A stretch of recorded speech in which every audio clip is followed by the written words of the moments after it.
नया बंदा जो इस लाइन में आता है, आर्मी वाली लाइन में, उसको सबसे पहले तो दिल तकड़ा रखना चाहिए। उसको सोचना चाहिए भी एक अलग दुनिया में मैं आ गया हूँ। छोटा परिवार था, कुछ पास में था नहीं, 1 रुपया नगद नहीं होता था रबड़ लाने के लिए, पेंसिल वाला। आर्मी के अंदर है वो 2022, 2023 और 2024, इसमें 150 प्लस फौजी दे दी हमने। किसी का बच्चा आया है तो मतलब उसके माँ बाप, उसके परिवार का सपना आया आपके पास। मान लो किसी शहीद का नाम आया तो लगभग गांव का होता है, लगभग लड़का गांव का मिलेगा आपको। तो वो क्योंकि वो जुनून है उनमें, वो जाते हैं फौज में। एनसीसी वो चीज है जो छोटे बच्चों को फौज के प्रति भावना जागृत करती है। पढ़ाई का बोलते हैं तो वो उसका एक सवाल होता है, सर मेरे से तो पढ़ा नहीं जाएगा, मेरा तो दिमाग नहीं। रावण देखने नहीं गया तो उन्होंने पहली बार बनाया वो, तो वो नप्पा बोला ओ रावण छोड़ा तो जाऊं उसने मेरे बारे में बोला। राजस्थान एसआई में जैसे अब की बार जो बैच गया है उसके अंदर भी 45 के करीब बंदे गए हमारे। मैं उनको फोन करके भी कहता हूँ तो वो कहते हैं सर काम ही कोनी मुक्के के आवा। तो मैं उनसे ये रिक्वेस्ट करूंगा आप चक्कर लगाएं, जहाँ भी आपका बच्चा रह रहा है वहां चक्कर जरूर लगाएं, आपको रिजल्ट 100 की जगह 110% मिलेगा। वो आर्मी का डॉक्टर है, उसका रुतबा है, उसके कंधे पे अशोक स्तंभ लगा हुआ है, तो उससे जाके कोई लली चली बात थोड़ी करेगा। मैं ये मानता हूँ भी आज अगर आप ये सोच रहे हो भी मेरे को कामयाब होना है तो आपके मन में ट्राई अगेन तो होना ही चाहिए। जिसको ये लगता है मैं दौड़ ही नहीं पाता, मेरा तो मन ही नहीं करता, वो यहाँ आके मिले, लेकिन मिले नीति से। ठीक है, आपने आर्मी के लिए अपने बेटे को भेजा है तो मैं आपको धन्यवाद सैल्यूट करता हूँ।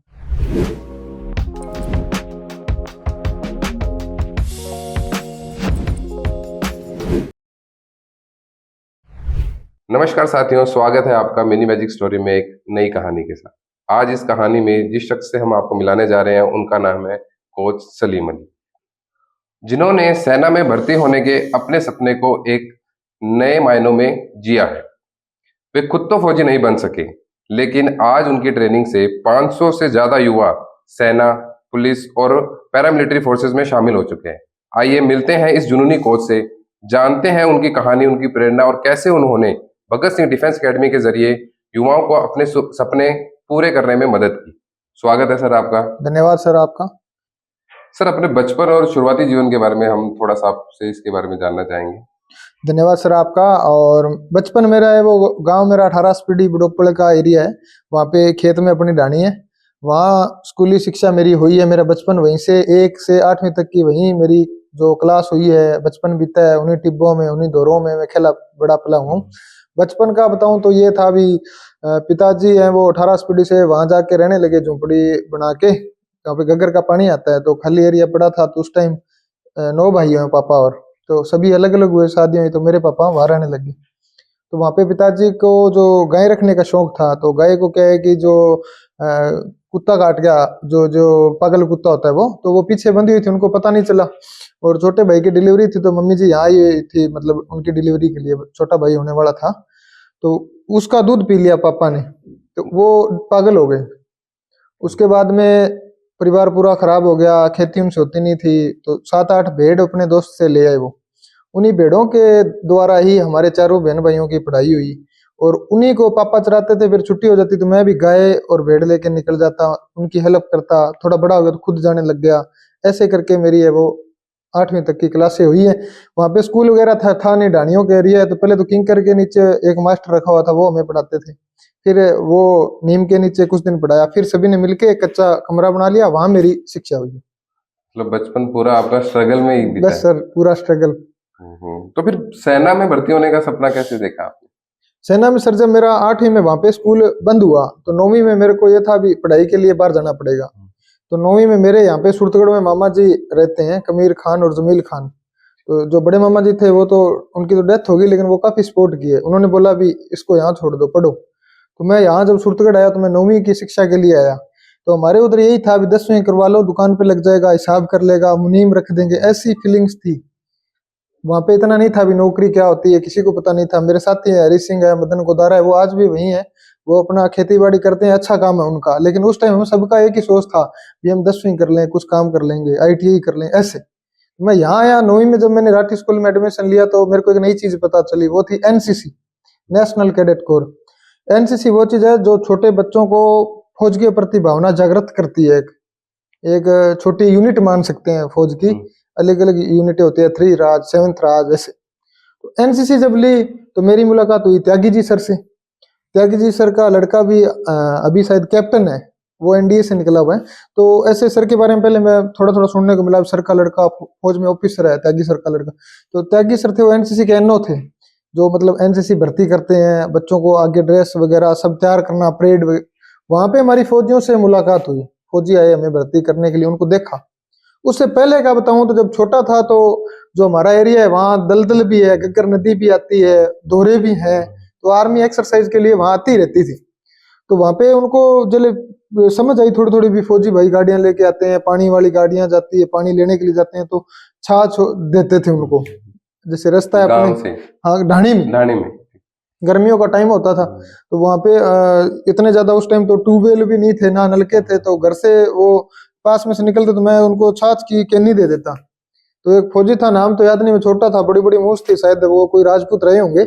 तो उनसे मैं कैप मांग लेता था, वो बोलते बेटा यहाँ तो दुकान ही नहीं है, क्या लेगा तू? तो मैं कहता मामा मामा कैप दे दे। तो वो फौज वाली कैप है, वो मेरी काफी छोटे बचपन की तस्वीरें है ना, उनमें वो कैप है। उससे ही थोड़ा लगाव था।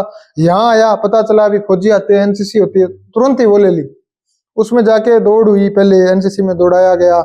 हमारा जो राठी स्कूल का ग्राउंड था उसमें ले गए, बसंत बिहार कॉलोनी की तरफ दौड़ होती थी रोड पे, तो वहां से दौड़ने का शौक पैदा हुआ, वहां से फौज का शौक पैदा हुआ। भर्ती कैसे होना है सर के द्वारा हमें जानकारी मिली, तो हमने वहां से थोड़ा थोड़ा दौड़ना स्टार्ट कर दिया 2010-11 में। फिर लगातार ये था भी फौजी बनना है। तो मूंछों का शौक कैसे पड़ा? मूंछों का सर वो भगत सिंह को देख के आया है थोड़ा थोड़ा, जैसे मतलब भगत सिंह जी की एक अलग ही चाहत है दिल में, तो उनकी जब भी फोटो देखता था कैप लगाई हुई और या जैसे जो उनके पढ़ने वाली फोटो है, तो वहां से थोड़ा ये था भी मूंछ रखूंगा। फिर आगे जैसे एकेडमी के लोगों में भी मूंछ मिलेगी आपको, तो ये एक नया ट्रेंड ही मान सकते हैं। अभी जो मेरे स्टूडेंट है वो भी मेरे को देख के रखते हैं, बताते हैं। दाढ़ी वाले भी आते हैं आप जैसे भाई साहब, तो मैं उनको टोकता तो नहीं हूँ, लेकिन मुझे अच्छा लगता है जब कोई मूंछ वाला मिलने आता है, एक अलग प्राउड फील होता है। नहीं तो अब बचपन से सपना था फौज में जाने का। हाँ सर। अब उसमें चयन नहीं हो पाया सर। उसका कारण? जैसे सर पहले हम दौड़ते थे तो ना तो जो नगर पालिका स्टेडियम है इसकी कोई चार दीवारी थी, यहाँ पे जो पुराने लोग हैं वो जानते हैं खाली क्रिकेट का मैदान था। गवर्नमेंट कॉलेज के पीछे कुछ साथियों का बनाया हुआ ट्रैक था, शायद कोई खिलाड़ी रहे होंगे। हमारे सीनियर है राजू जी सर फौजी, वो 2014-15 के लगे हुए हैं, उनके साथ दौड़ना शुरू किया। पहले सीनियर भाई साहब हैं देवीलाल जी दत्तरवाल, जो अभी राजस्थान पुलिस में है और सुरतगढ़ी पोस्टेड है। भाई साहब का जो फिजिकल था ना वो 2013 कांस्टेबल भर्ती का था, तो भाई साहब को दौड़ते हुए देखा। फिर एक गौरव भाई साहब थे जिन्होंने नेवी में ऑफिसर के लिए दिया था, वो दौड़ने आते, तो उनके साथ मैं ग्राउंड गया दौड़ने। पहले दिन तो मैं भागा आधा ही रहूं। एनसीसी में गए, नॉर्मल दौड़ थी, बच्चों के लेवल की थी, पास कर ली। आर्मी की दौड़ देनी है तो उस टाइम खुली भर्ती, टोकन मिलते थे, 300-400 घोड़े भागते हैं, और घोड़ों में जब आगे निकलना है तो चीते वाली तैयारी होनी चाहिए। तो भाई पहले दिन गए ग्राउंड में जाके और सीधा ग्राउंड देखा और फुल तेज भागा, आधा राउंड भागा, रुक गया। ये भागा तो नहीं जाएगा, पैर जाम, जैसे आजकल लड़के बोलते हैं दर्द, तो आधा राउंड भाग के और घर आके और सो गया। सोने की वजह से पैर टाइट हो गया, 3 दिन तो चला ही नहीं गया, उठता तो भी दर्द, चलता तो भी दर्द। फिर ये था दौड़ना है, फौजी तो बनना है। चौथे दिन फिर ग्राउंड गया, फिर उनसे मिला। पहले दिन तो मैं 10-11 बजे गया, मेरे को पता ही नहीं था ना टाइम कैसे होता है ग्राउंड का। फिर मैं थोड़ा टाइम से गया, इधर उधर पता चला भी सुबह सुबह जाते हैं ऐसे, तो फिर सुबह सुबह गया तो वहां पे वो दौड़ रहे थे, मैं उनसे मिला। तो मैंने कहा भाई साहब राजू जी, वो हमारे एनसीसी में पायलट थे, हमारे सीनियर थे।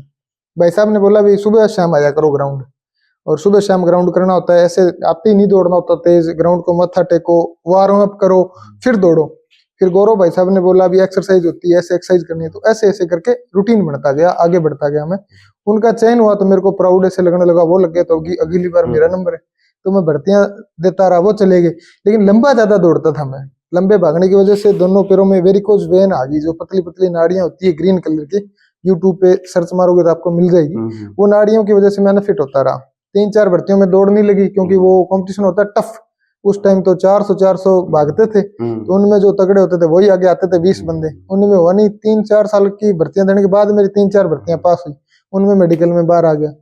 हरियाणा पुलिस का फिजिकल आया था, 800 मीटर दौड़, 15 फुट जंप, वो दे के आए पंचकुला में। एक दिया था पानीपत में, अम्बाड़ा से आगे जाके, तो वो दोनों में एक्सीलेंट थे। उनमें ये था अभी फिजिकल बेस पे नौकरी मिलेगी। मैं राजू भाई साहब उनके लगने के मतलब 3-4 महीने पहले हम दे के आए, लेकिन वो भर्ती रद्द हो गई। फिर बाद में ऐसी कोई भर्ती फिजिकल के तौर पर वो सेट नहीं बैठी, और उसके बाद बस मैंने हल्का ही हो गया। फिर 2018 में लास्ट भर्ती देखी, फिर छोड़ दी। तो बहुत से युवा अगर सिलेक्शन नहीं हो पाता तो या तो वो अपने वापस ढानी या खेत चले जाते हैं कि उनको संभालेंगे, हाँ, या बीपीएड करके पीटीआई वगैरह लग जाते हैं स्कूल्स में या कॉलेजेस में। तो आपका युवाओं को तैयार करने का कि भी हाँ, उनको हम कैसे प्रिपेयर करें, कैसे उनको सिलेक्शन दिलाएं, इसका निर्णय कैसे? इसका निर्णय सर, जैसे मेरे दो धर्म भाई हैं, रमेश जी फौजी साहब गैदर, उनके छोटे भाई भी फौजी हैं, वो एनसीसी मेरे साथी थे। राजू भाई साहब लगते हैं जस्ट उसके 1-2 साल में ही उन सभी का साथ साथ ही चयन होता है। जब उनको मैंने देखा, वो हमारे साथ रहते थे, जब वो ट्रेनिंग करके आए, मूंछ रखी हुई ऐसे फौजी रुतबा देखा, तो एक जुनून हुआ भी यार, कुछ साथियों को और जोड़ते हैं, तैयारी करते हैं। फिर मेरे पास में से सुरेश है, वो आर्मी में लगा, अपना भाई कुलजीत लगा, सूर्य प्रताप, आनंद, ये सारे लगे। तो फिर संगठन बनता गया। फिर मैंने जैसे फौजी भाइयों को बुलाना शुरू कर दिया, जैसे आप सीनियर हो लगे, आपको बुला लिया कि सर आप आओ, हम 40 बंदे तैयारी करते हैं, यहाँ आओ। तो ऐसे मैंने काफी फौजी भाइयों को जोड़ा। राजू भी छुट्टी आते तो वो सेव करते हैं हमारा भी, ये करो, इतनी रेपिटेशन लगाओगे तो इतना टाइम टूटेगा, स्पीड वर्कआउट करो, लॉन्ग वर्कआउट करो, चढ़ाई लगाओ, उठक बैठक निकालो, पुशअप निकालो, चेस्ट कम ना हो जाए, चेस्ट फुलाने की प्रैक्टिस करो। तो वो चीजें मैं धीरे धीरे सभी से सीखता गया। मेरा तो नहीं होता था, मेडिकल में बाहर आ जाता, लेकिन हर बार 2-4 लग जाते, और जब वो 2-4 लगते तो आगे उनसे कोई पूछता तो वो उनको कह देते भी आप दौड़ जाओगे ना तो एक मूंछ वाला बंदा मिलेगा आपको, वो रोज आता है, आप उसके साथ दौड़ लेना। बस ये रोज आने वाली आदत ने ही आगे लाके खड़ा किया। फिर आपने भगत सिंह फिर डिफेंस धीरे धीरे चलते गए। पहले संस्था का एक और नाम था, वैसे हमने शुरू की, फिर वो हमने छोड़ दी दोबारा, फिर हमने भगत सिंह के नाम से रनिंग की, और ईश्वर की कृपा से बहुत तगड़ी चल रही है। नहीं, बहुत बढ़िया। तो जो नए रिक्रूट आते हैं, हाँ जो सर। बिल्कुल भी नहीं जानते इस बारे में, वो फिजिकल के लिए आते हैं या एग्जामिनेशन की प्रिपरेशन के लिए आते हैं, तो उनके लिए क्या क्या चुनौतियां रहती है? नया बंदा जो इस लाइन में आता है, आर्मी वाली लाइन में, उसको सबसे पहले तो दिल तगड़ा रखना चाहिए। उसको सोचना चाहिए भी एक अलग दुनिया में मैं आ गया हूँ। अब जो बच्चे आते हैं, आते ही कुछ ऐसे होते हैं, जैसे मान लो 30 बच्चे हैं, 30 बच्चे हैं, वो 30 पूरे दिन वीडियो देखेंगे, रील देखेंगे आर्मी की, पैरा एसएफ की, लाल कैप गन देखेंगे, तो उनमें प्राउड आएगा, उनको सोए सोए भी है, हमने देखा यार, अब हम आर्मी की तैयारी करेंगे, फौजी। लेकिन जब वो रियल लाइफ में इसमें उतरते हैं, तब उनकी हड्डियां टूटती हैं, पैरों में दर्द आता है, कुछ सब मारते हैं, चेस्ट पेन होती है, शोल्डर पेन होता है। ये तो एक नॉर्मल, यहाँ तो हमारे पास तो नॉर्मल हो रहा है, अगर वो ट्रेनिंग में जाते हैं तो इसका 100 गुना और करना पड़ता है। नए बंदे आते हैं, उनको हम रूटीन फॉलो करवाते हैं, हमारा आके उनको बताते हैं ऐसे करो। आजकल उनका सबसे ज्यादा जो दुश्मन है वो फोन बन गया है, सभी का बन गया। उनको ये रहता है भी मैं रील देखता रहूं, और रील आपको पता है, चाहे आपका अकाउंट है चाहे मेरा अकाउंट है, कम से कम 1000 रील पड़ी है, वो पूरी नहीं होगी कभी, वो कितनी देखेगा, तो वो उसको स्क्रॉल करता रहता है, पड़ा रहता है। जब आता है पढ़ाई का बोलते हैं तो वो उसका एक सवाल होता है, सर मेरे से तो पढ़ा नहीं जाएगा, मेरा तो दिमाग नहीं। मैं ये बोलता हूँ, जिस बच्चे को अपना नाम याद है, अपना मोबाइल नंबर याद है, अपने पापा का मोबाइल नंबर याद है, अपने गांव का नाम याद है, तो उसका दिमाग तो है। दिमाग उस आदमी का नहीं होता जिसको कुछ पता ही नहीं है। तो मैं यही कहना चाहूंगा आपके इस मिनी मैजिक स्टोरी के माध्यम से, जो मुझे देख रहा है, उस बच्चे को जिसको लगता है मैं बिल्कुल पंगु हूं, मेरे को कुछ भी नहीं आता, वो एक बार आके मेरे से मिले। जिसको लगता है मैं दौड़ ही नहीं पाता, मेरा तो मन ही नहीं करता, वो यहाँ आके मिले, लेकिन मिले नीति से कि मैं करूंगा, एक मन बना के आए और हो जाएगा। तो जो आप शारीरिक परीक्षण कराते हैं यहाँ पे बच्चों को, तो उसमें क्या क्या ट्रेनिंग्स करवाते हैं? शारीरिक परीक्षण में हमारा ग्राउंड में उतरते ही पहले ये रहता है कि हम सभी को इकट्ठा करके बिठाते हैं, बिठा के उनका काउंटिंग होता है भी इतने बच्चे आज प्रेजेंट है। उसके बाद में उनको खड़ा करते हैं, हमारा जो पुराना बंदा गाइड होता है वो आगे खड़ा होता है, और उनकी 2 लाइन में उनको स्ट्रेच करवाता है, बॉडी नॉर्मल स्ट्रेच हो गया, बॉडी खुल गई, उसका दिमाग तैयार हो गया, अभी अब मुझे दौड़ना है। फिर हम उसको 2 राउंड करवाते हैं ग्राउंड के, उसे बोला जाता है वार्म अप, बॉडी गर्म के लिए 2 राउंड, बीच में एक्सरसाइज नॉर्मल। 2 राउंड के बाद में रुकेंगे, फिर हम उनका थोड़ा उछल कूद करवाएंगे, एक्सरसाइज, जंपिंग एक्सरसाइज। उसके बाद में उनको 2 मिनट का टाइम दे देता है चेंज करने के लिए। अगर सर्दी है तो बंदा कोट खोलेगा, लोअर खोलेगा, शॉर्ट्स में होगा, जूते दोबारा पहन के तैयार होके आएगा, तो 2-3 मिनट का उनका रिलैक्स हो जाता है। उसके बाद उनको अलग अलग डिवाइड करते हैं, जो पुराना है उसको ए ग्रुप, थोड़ा पुराना है, मीडियम है बी सी, जो बिल्कुल ही नया है या आर्मी के अलावा बेंच का है तो उसको डी ग्रुप में रखा जाता है, जैसे अल्फा, बीटा, चार्ली, डेल्टा, ये आर्मी की कंपनी है, उसी के अकॉर्डिंग हम इनको नाम देते हैं। तो ए बी सी डी में उसको तैयारी करवाया जाता है। हर सोमवार को हम उनका ट्रायल लेते हैं, जो उनका आगे होना है वही। आर्मी का घोड़ा है तो 1600 मीटर होती है, 4 चक्कर जीते वाले, उनका हम अलग। और जो और है, जो 5 किलोमीटर वाला है, बीएसएफ का है और है, उसका 5 किलोमीटर का टेस्ट होगा। आर्मी में जो बीम होते हैं, बीम का प्रैक्टिस रहेगा, और कोई इवेंट वाला है तो उसका जंप का भी रहेगा। तो वो सारे सोमवार को ट्रायल होके उसके सामने आ जाता है भी मैं इतने पानी के अंदर हूँ। फिर उसको वैसे ही ग्रुप में, अगर वो तगड़ा है, अच्छा दौड़ने लग गया, तो सीधा ए ग्रुप में आ जाएगा।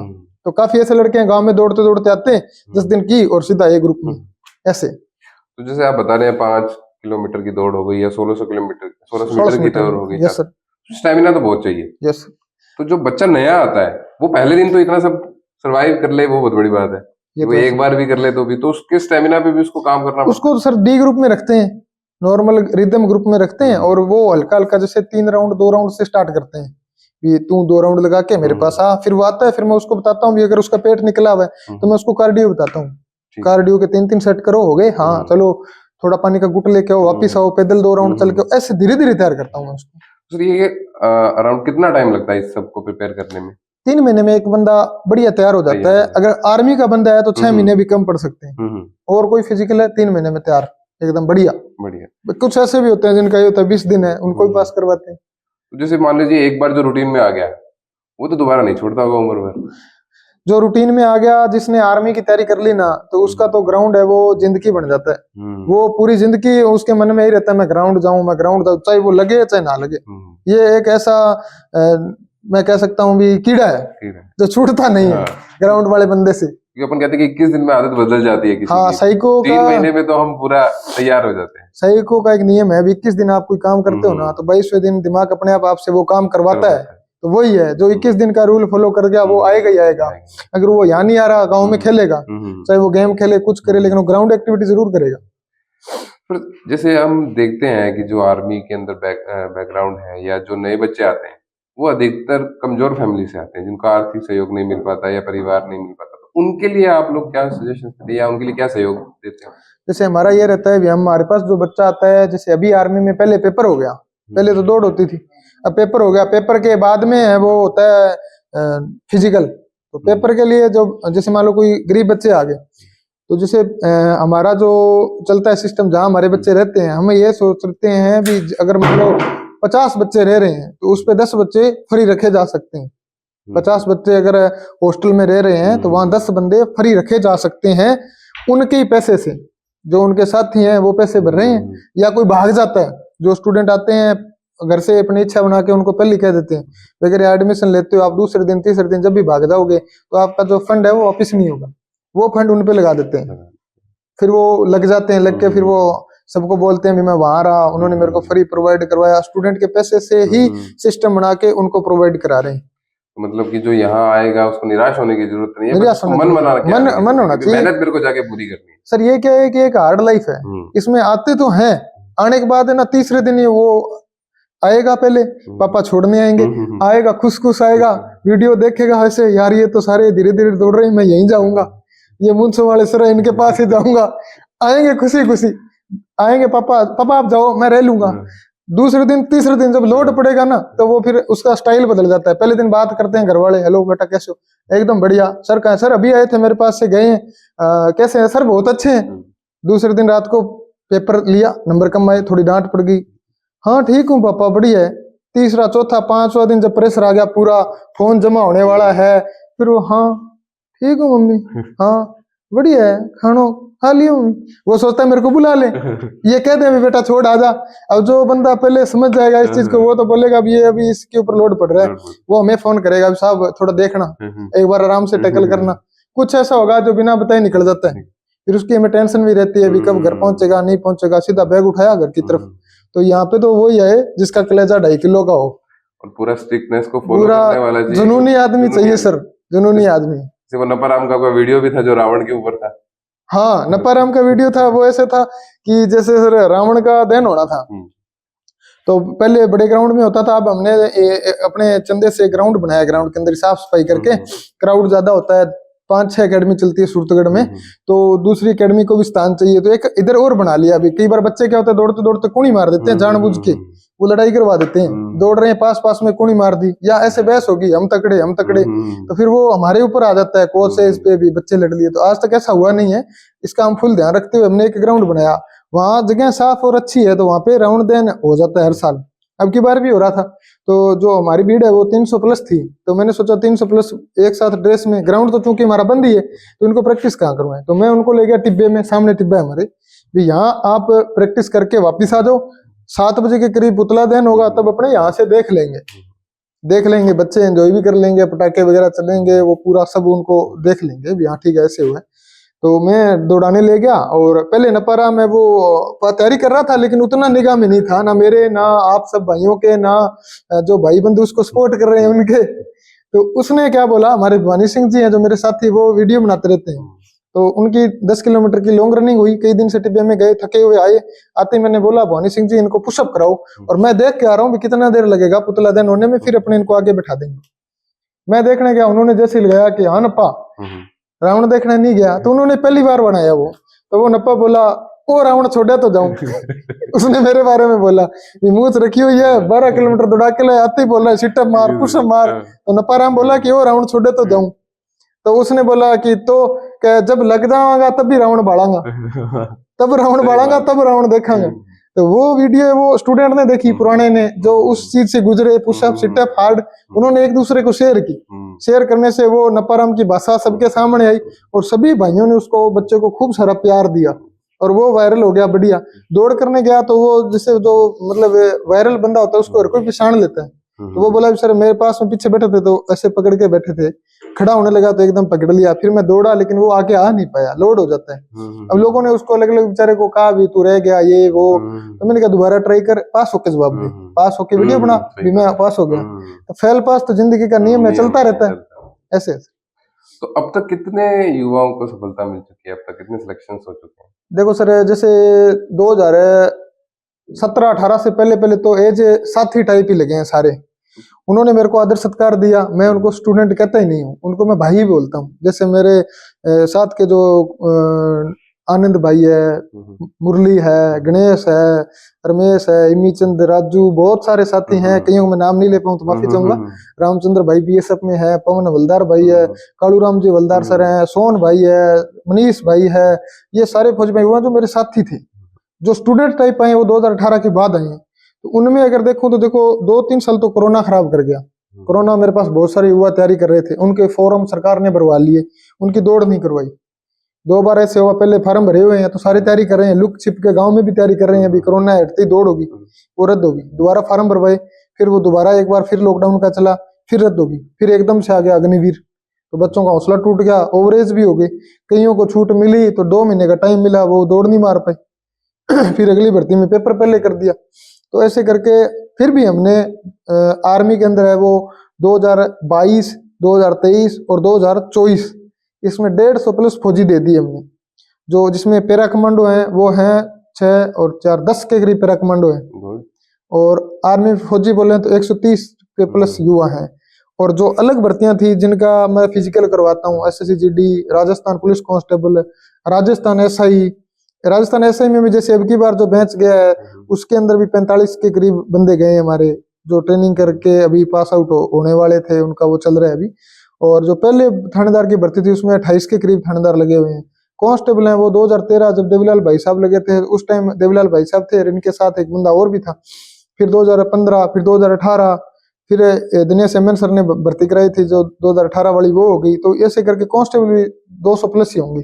अब की बार भी 100 के तो मैच अभी निकाल दिए, तो मैं मानता हूँ 500-600 लोगों को हमने कामयाब कर दिया किसी न किसी रूप में। तो जितने आज तक बच्चे सिलेक्शन हुए या जिन्होंने ट्रेनिंग करी, तो ऐसी कोई कहानी जो आपको टच करी हो किसी स्टूडेंट की? एक तो था मेरा दोस्त सोनू बावरी, बीकानेर का था। जब वो आया तो उसको मैंने पूछा जैसे थोड़े दिनों में, भाई तू कौन, क्या कास्ट है तेरी? जैसे आर्मी में पहले ये होता था जाट रेजिमेंट की अलग भर्ती है, मतलब बंदे अलग अलग जाते थे ट्रेनिंग के लिए, सिख रेजिमेंट, ऐसे तो हम चर्चाएं करते रहते थे। तो मैं भी मेरे दोस्तों से पूछता था भी भाई अपनी भी कोई रेजिमेंट है क्या? तो उन्होंने बताया भी जैकलाई रेजिमेंट है जिसमें मुस्लिम लड़के जाते हैं, JNK या जैकलाई बताया उन्होंने। तो तभी चर्चा में उसका पूछा तो भाई सोनू तू क्या है? सोनू बोला भाई साहब मैं तो बावरी हूँ। वो मेरे लिए नया शब्द था, क्योंकि अपने जैसे देखते हैं तो बावरी गांव में तो मैंने उतने ही देखे थे जितने वो बेचारे उखाड़ी करने के लिए आते थे, हमारे पड़ोस में रहते थे, तो वो पूरे खेतों की रखवाली का काम करते थे। तो मैंने उसको कहा भाई यार तेरे पे मेरे को बहुत प्राउड है, बोला कैसे? मैंने कहा भाई यार देख सोनू भाई, तू फौजी लगता है तो मेरे को और ज्यादा खुशी होगी। तो सोनू अभी लगा हुआ है, बीकानेर का है, 3 दिन पहले मेरे से मिलने आया है। अब मेरे पास एक जाखड़ा वाली का लड़का आया, उसने भी बताया सर मैं बावरियों का हूं। तो वो लोग है ना, वो उनका स्ट्रगल मैं रियल मानता हूँ। जैसे एक चीज होती है पीढ़ी को नई लाइन देना। भी मान लो अपने जैसे गांव में परिवार में बहुत सारे ऐसे परिवार जिनसे कोई नहीं लगा, उसमें से एक निकलना, फिर उसको लोग फॉलो करते हैं, परिवार के बच्चे भतीजे भतीजियां, और उनमें से फिर उसको उनको ऐसा रहेगा अपने बनना है। अब मान लो सोनू है तो सोनू को कोई देखता होगा अभी चाचा फौजी है अपना, मामा फौजी है अपना, एग्जाम्पल सेट कर रहा है, बाबा फौजी है अपना, तो वो उसको देख के लड़के निकलेंगे। तो फौज वो है जो गरीब बच्चे हैं ना, उनका पहला सीधा ही ध्यान फौज पे जाता है, क्योंकि उसको पता है मैं फिजिकल तौर पे इसको ले सकता हूँ। अभी पेपर आ गया तो लड़कों में डर हो गया, लड़कों में ये हो गया अभी वो बेचारे पहले तो सीरियस नहीं होते, काम उनको साथ में करना पड़ता है, 10वीं 12वीं तक वो काम में लगे रहते हैं। सुबह स्कूल जाएंगे, दोपहर के बाद उनको पक्का काम होगा, पानी लगाना है, हरा लेके आना है, गाय चरानी है, भेड़ देखनी है। तो गरीब समुदाय के हर बच्चे को ये काम उसका रूटीन का है। अब जो हम बताते हैं हमारा स्ट्रगल था, हम रात को ईंट डालते थे, टाइलों की फैक्ट्री में काम करते थे, उसी से ड्रेस लाते, किताबें लाते। तो ये मैं चीज को नहीं मानता। आज भी ऐसे लड़के मैं देखता हूँ जो मेरे को ऐसे दिखते हैं यार इसकी हाइट बॉडी बहुत अच्छी है, तो मैं उसको पूछता हूँ भाई पढ़े? हाँ कितने में? 11वीं में। तो अभी वो स्कूल जाके फिर आया हूँ। तो मतलब वो लड़के स्ट्रगल करते हुए उनको आर्मी ऐसी चीज लगती है भी वो ये ले सकते हैं। एक वो जब देखते हैं स्टोरियां पढ़ते हैं, तो मैं जब ये अपने देखते हैं, मान लो किसी शहीद का नाम आया तो लगभग गांव का होता है, लगभग लड़का गांव का मिलेगा आपको। तो वो क्योंकि वो जुनून है उनमें, वो जाते हैं फौज में। अभी मेरे पास भी अगर मान लो इतना बड़ा शहर है तो उसमें फौजी लगने शुरू हैं अभी 2 साल में, देख देख के। तो मैं उनको कहता रहता हूँ, जैसे अंकित है, विक्रम है, अभिषेक है, मानक सर का सुनील है, अमन बिश्नोई है, तो ये लड़के लगे हैं, इनसे अब क्रेज है, अब आगे और भी लगेंगे। आकाश फौजी है, तो सर ये देख के होता है। और गरीब लड़का हर व्यक्ति स्ट्रगल करता है, और वो बचपन में ही सपना लेता है सिर्फ आर्मी का। जो थोड़ा पढ़ लिया अच्छा है, जिसके फैमिली में अलग है, टीचर लाइन में है तो टीचर में जाएगा, वो चीज है। तो जब आपने शुरुआत करी, जैसे आज इतने बच्चे आपने कामयाब कर दिए और ट्रेनिंग भी कर रहे हैं, जी सर। शुरुआत तो जीरो से ही होती है। जीरो से ही होती है सर। तो जीरो से शुरुआत करने में बहुत सारी मुश्किलें आई होगी। जी सर आती, फाइनेंशियली भी आती है सर। समाज में भी बहुत लोग टांग खिंचाई करते हैं। जी सर। उनका कैसे जवाब किया? जी सर, ये है कि टांग खिंचाई तो अब तक भी रहती है। जो लोग ये मानते हैं भी, जो ऐसे देखते हैं भी यार ये 26-27 साल का लड़का है और इसका इतना नाम भी हो रहा है, बंदों को भी कर रहा है क्या ये वो, तो कोई कहता है ये नहीं है, कोई कहता है ये खेला हुआ नहीं है, कोई कुछ कहता है, कोई कुछ। लेकिन मैं ये चीज मानता हूँ कि आपके पास अगर टैलेंट है ना, तो आपके पास सब कुछ ही है। टैलेंट आपके पास बंदा आ गया, बच्चा आ गया, किसी का बच्चा आया है, तो मतलब उसके माँ बाप, उसके परिवार का सपना है आपके पास भी। आप सारी चीज, अब मान लो मेरा बेटा होगा तो मैं भी सोचूंगा भी वो आगे जाए, ये करे, तो वो आता है। तो मैं सबसे पहले उसको ऐसे देखता हूँ भी इसके पीछे कितने बंदों के सपने आए मेरे पास, फिर मैं उसको काम करवाता हूँ। दूसरा, मेरा लोग जैसे अभी लोग ये फैलाते हैं कि वो तो मारता है, हालांकि ऐसा नहीं है। जैसे मान लो कोई बंदा तैयारी करने आया, गली में से जा रहा है, कुछ ऐसी हरकत कर दी कि 4 लोग पीछे आ गए कि साहब ये लड़का है आपकी एकेडमी का है, यहाँ से ये हरकत करके आया है, नॉर्मल हरकत है, तो उनको सॉरी बोलूंगा अभी भाई साहब इसकी तरफ से मैं सॉरी मांगता हूँ, आगे से गलती नहीं की, उसको समझा दिया, छोड़ दिया। दोबारा बच्चा फिर आ रहा है, माड़ी हरकत करके आ रहा है, तो उसको डांटना, हर बात पे उसके घर पे फोन नहीं कर सकते सर, उसके पापा को ये नहीं बता सकते कि आपके बेटे ने ये काम, उसका दिल टूट जाएगा। उस बच्चे को फिर अपने स्तर पे ही थोड़ा किया जाता है। अगर मान लो लोग सीधा लोगों को आ गया, लोगों को ये बोल दूं कि हाँ मैं क्या करूं, तो लोग थाने जाएंगे, बच्चे पे केस हो जाएगा, बच्चा है वो पूरी लाइफ ही खराब। तो इससे अच्छा है भी वो लोग उसको मारे, उससे अच्छा है अपने उसको बैंड करके एक लगा दें, तो उसको डर हो जाएगा भी जो उस्ताद के पास है और उसको देख रहे हैं 250 बंदे, उनको डर हो जाएगा भी यार शिकायत आई थी उसके लठ पड़ा है। तो ये आगे फौज में भी रहता है और यहाँ भी रहता है। इसको लोग नेगेटिविटी टाइप फैलाते हैं भी वो मारता है, उसके पास मत जाओ, वो तो ऐसे करता है। हमें भी बच्चे तैयार करने हैं, हमें भी एकेडमी आगे बढ़ानी है, बंदे हमें भी चाहिए भर्ती करवाने के लिए, ट्रेनिंग करवाने के लिए, तो ऐसे थोड़ी होगा। ये है आजकल पिछले 10-12 सालों में पेरेंट्स ओवर कॉन्शियस हो गए। हाँ, मतलब वो उनको चाहते हैं नहीं कि बच्चे को थोड़ा सा भी कंफर्ट जोन से बाहर निकाले। मैं ये मानता हूँ सर कि बच्चा चाहे सूरतगढ़ तैयारी कर रहा है, चाहे सीकर कर रहा है, चाहे जयपुर कर रहा है, पेरेंट्स को हर 1 महीने में 1 राउंड वहां जरूर मारना चाहिए, चाहे वो हॉस्टल में रह रहा है चाहे रूम लेके रह रहा है। अगर वो रूम लेके रह रहा है तो पेरेंट्स वहां पे जाएं, पता करें, मालिक से जरूर मिले भी भाई साहब आपका ही बेटा है, आपको ही ध्यान रखना है, मेरे नंबर ले लो, कोई दिक्कत आती है मेरे को फोन करो। बेटा लाइब्रेरी कौन सी जा रहा है, वहां जाके थोड़ा बहुत चेक करो, बच्चे को डर रहे।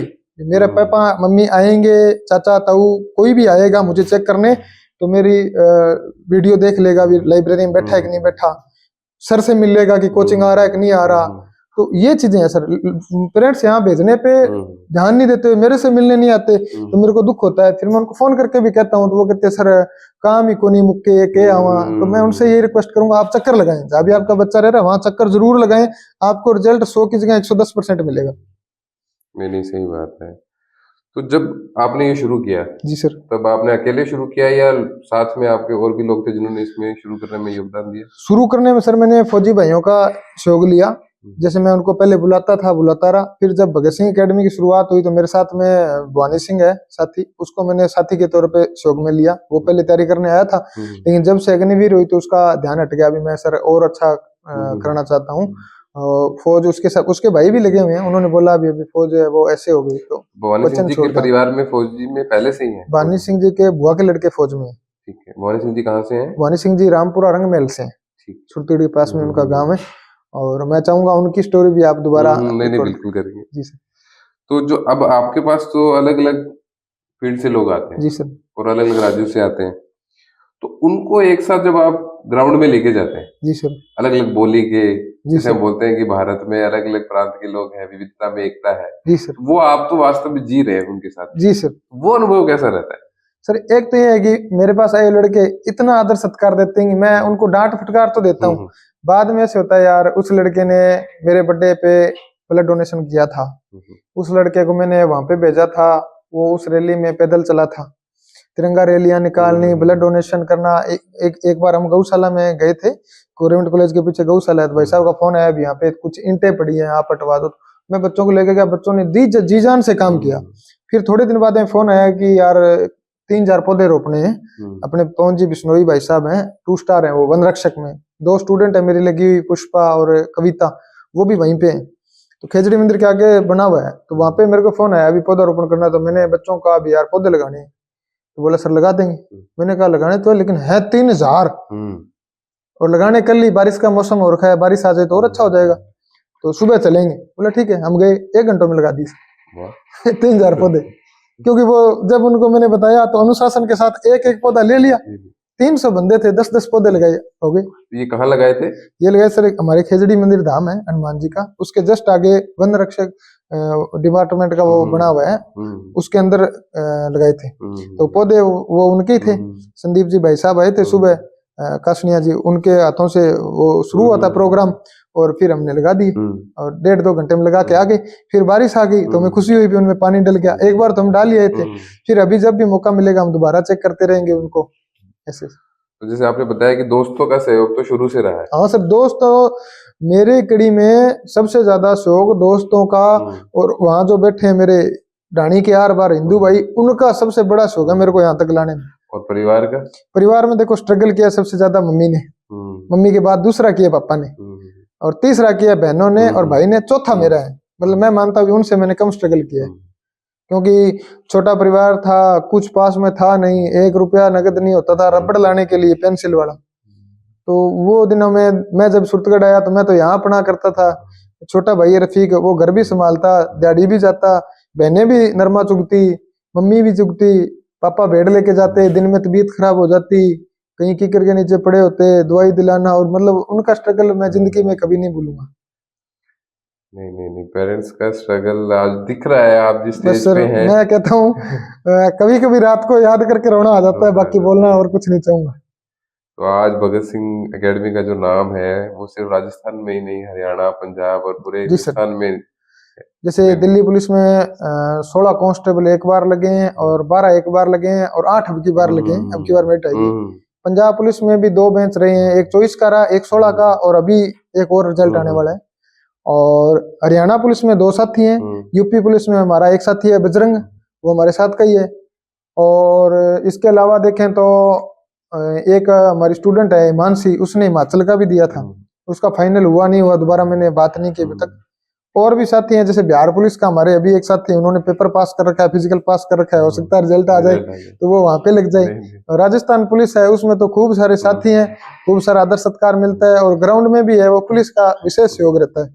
जब हम इतने बंदों को तैयारी करवाते हैं, बच्चियां भी आती हैं, तो पहले डीएसपी साहब थे विद्या प्रकाश जी कोरोना काल में, तो वो चिड़ी बल्ला के कहते हैं ना अपने जो बैडमिंटन अपनी हिंदी भाषा में, जैसे हम तो उसको चिड़ी बल्ला ही कहते हैं।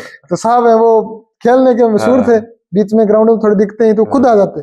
एक दिन मैं बच्चों को ट्रेनिंग करवा रहा था, तो सर है वो गवर्नमेंट कॉलेज में खेल रहे थे विद्या प्रकाश जी सर, तो वो जैसे गेट से थोड़ा बाहर आए तो उन्होंने देखा इनका चल रहा था, मेरे को बोला, मैं डर गया, मैंने कहा अभी कोरोना का टाइम है, थोड़ा ही निकला है, लॉकडाउन खुला ही है और यहाँ तो 100-150 बंदे हैं, तो भी क्या करेंगे अभी, तो सर तो डांटेंगे भी जो है आपने इनको इतना इकट्ठा कर रखा है। तो सर बोले अरे सलीम, मैं गया सर, पहले उनको 2 बार तो बुला ही चुके थे प्रोग्राम में, ढंग से रगड़ी इनको। तो फिर मुझे खुशी हुई, फिर मैं खुल के कराने लगा, फिर हम काफी दिन वहां पे करवाए।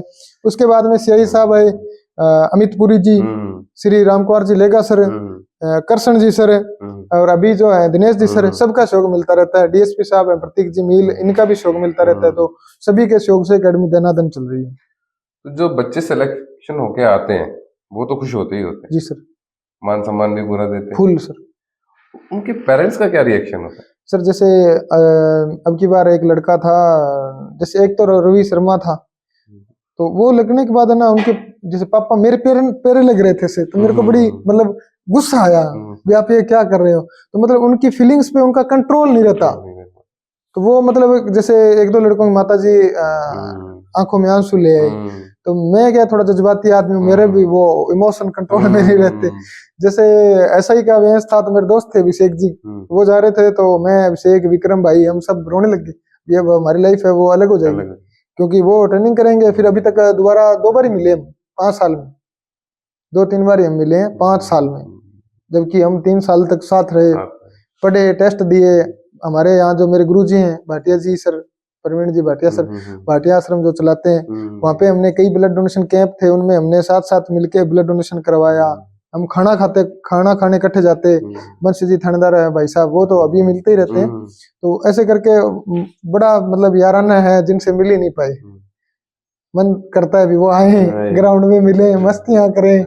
जुगल भाई साहब है हमारे वनरक्षक हैं वो, तो अभी उनके 1 स्टार लग गए हैं, तो भाई साहब को हम पकड़ लेते 4-5 और पैर और हाथ पकड़ लेते ग्राउंड में प्रैक्टिस के बाद, और उनको लंबा डाल लेते कि तेरे को पानी में गिराएंगे, बोल आज खाना खिलाएगा कि नहीं खिलाएगा। तो वो गंदा होने के डर से कह देता अरे भाई ले चलूंगा यार छोड़ो।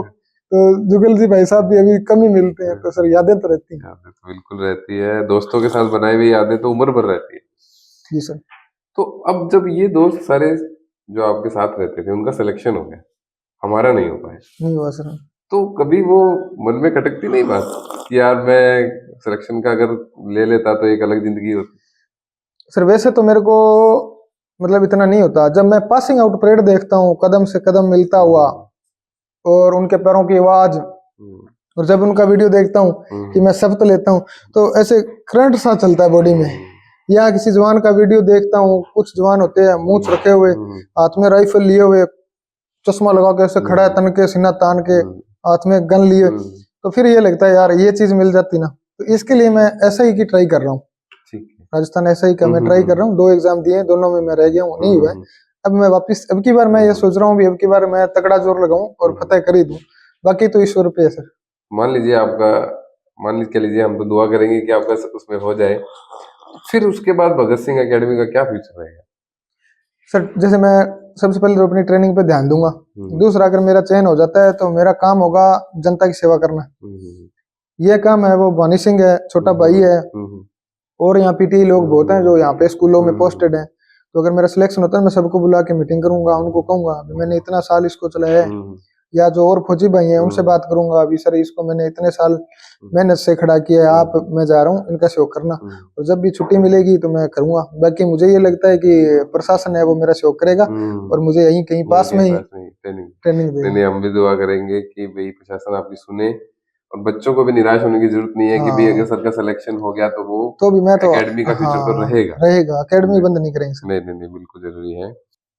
तो जो युवा है जी सर, जैसे 8वीं या 10वीं के बाद में उनको नहीं समझ आ रहा कि हमें क्या करना चाहिए, जी सर, स्कूल ड्रॉप आउट हो जाता है या किसी कारण से पढ़ाई नहीं कर पाते, फाइनेंशियली हो सकती है, उनके लिए क्या आर्मी में ऑप्शन बन सकता है?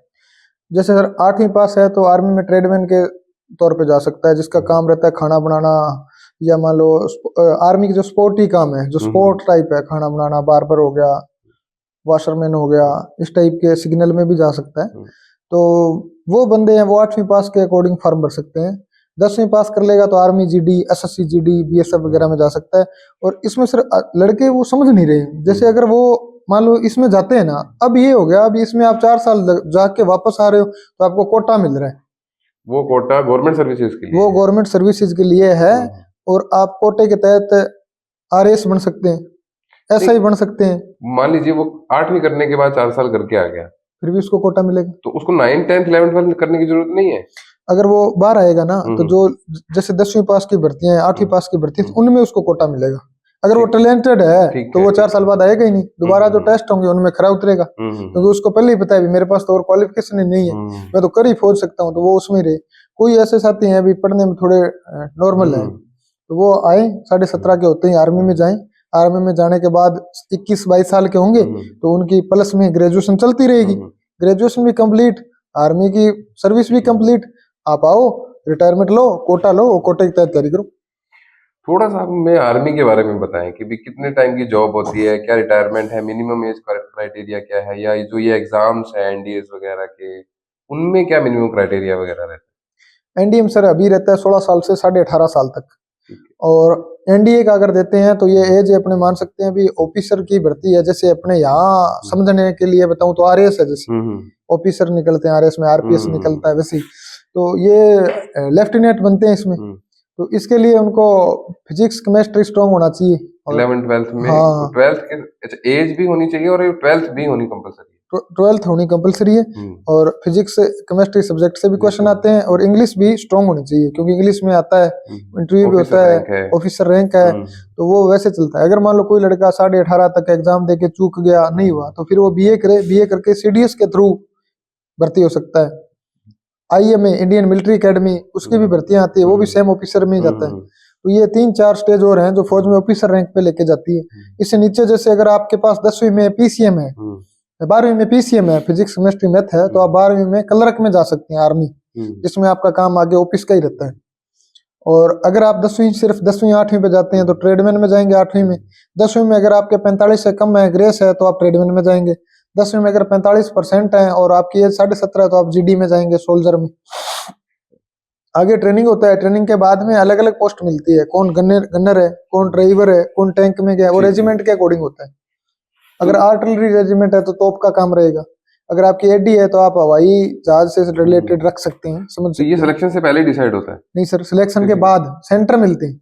ठीक। जैसे अभी जो पहले का तो अलग था, अभी ये है, आप जैसे भर्ती होंगे, भर्ती होके अपना एक एआरओ होता है, जैसे राजस्थान में आरपीएससी है, वैसे ही आर्मी में एआर होता है, आर्मी रिक्वायरमेंट ऑफिस, जो संभाग स्तर पे एक होता है। जैसे अभी अपना झुंझुनू है, झुंझुनू में चूरू, झुंझुनू, बीकानेर, हनुमानगढ़, गंगानगर, 5 जिलों का जो एआरओ है झुंझुनू है। उसका एग्जाम होता है कोई? अभी जैसे पहले आर्मी में एग्जाम होगा जो एआरओ करवाएगा, ऑल इंडिया लेवल पे भर्ती आएगी इकट्ठी, अलग अलग एआरओ पेपर करवाएंगे, दौड़ का शेड्यूल अलग अलग आएगा। जैसे मान लो कहीं यूपी में मान लो दौड़ आई है बरेली की, हो सकता है 2 महीने बाद ही हो जाए। अपने ये हो रहा है अभी फरवरी में हो रही है, जनवरी में लास्ट में हो रही है। साल में एक बार होती है? साल में एक बार होती है। और इसके अलावा भी भर्तियां बहुत आती है, टीए में आ जाती है, टेरिटोरियल आर्मी, प्रादेशिक सेना भर्ती, और बीएसएफ में आ जाती है, हेड कांस्टेबल की, ट्रेडमैन की, सीआईएसएफ में आ जाती है, एसएसबी में आ जाती है। भर्तियां चलती रहती हैं, बस बच्चे को ये भी निरंतर पढ़ता रहे। अब जैसे कुछ बच्चे मान लीजिए घर से तैयारी कर रहे हैं, तो उनको फिजिकल की तैयारी शुरू से ही करनी पड़ती है? पहले तो सर पेपर की करनी चाहिए उनको, फिजिकल की वो घर पे करें। अगर उनको लगता है भी अकेलों का रूटीन नहीं बन रहा, सर्दी गर्मी मौसम होता है, जैसे सर्दी फुल है तो अकेला बच्चा सुबह उठ के जाने में थोड़ा वो होता है। एक उसको ये है भी मैं सोया पड़ा हूँ और हाजिरी लगेगी, शाम को नहीं गया तो लट पड़ेगा, तो वो हर हाल में जाएगा। तो जैसे मान लीजिए कि बच्चा 0 पे है, वो एग्जाम में तो या अच्छा है निकाल लेगा, पर वो फिजिकल एग्जाम निकालने के बाद 3 महीने में कर पाएगा? फिजिकल एकदम अकेला तो शायद ही कर पाए। कुछ कुछ होते हैं तकड़े, जिनमें अपने बोल सकते कि अनुवांशिकली वो तकड़े होते हैं। हमारे पास लड़के आते हैं, कुछ ऐसे होते हैं जो बिना तैयारी तकड़े, वो आइए सर भीड़ में आए, भीड़ का डर निकल जाएगा, आगे भीड़ में दौड़ना है, तो उसके लिए आते हैं। कुछ ऐसे होते हैं जिनको तैयार करना पड़ता है। उनको थोड़ा थोड़ा पहले से भी जहाँ पे भी वो तैयारी कर रहे हैं हाँ अपनी रूटीन बना सकते हैं बना सर, सकते हैं रूटीन किसी फिजिकल का जरूरी है। हम्म काम आता है डेली, आप जाओ हम्म उठ के सुबह और 2-3 किलोमीटर भाग लो, पुशअप मार लो, सिटअप मार लो, और हफ्ते में 2 दिन उठक बैठक मार लो। आपकी थाई, आपका चेस्ट ऐसे दिखना चाहिए खड़ा है भैया, तैयारी कर रहा है डिफेंस की। हम्म तो ऐसे बिल्कुल मरा तड़ा आलसी टाइप तो नहीं रहना चाहिए। हम्म। यस। तो अब बहुत सारे बच्चे शारीरिक प्रशिक्षण तो ले ही रहे हैं, फिजिकल ट्रेनिंग तो आपके यहाँ पे बेस्ट है।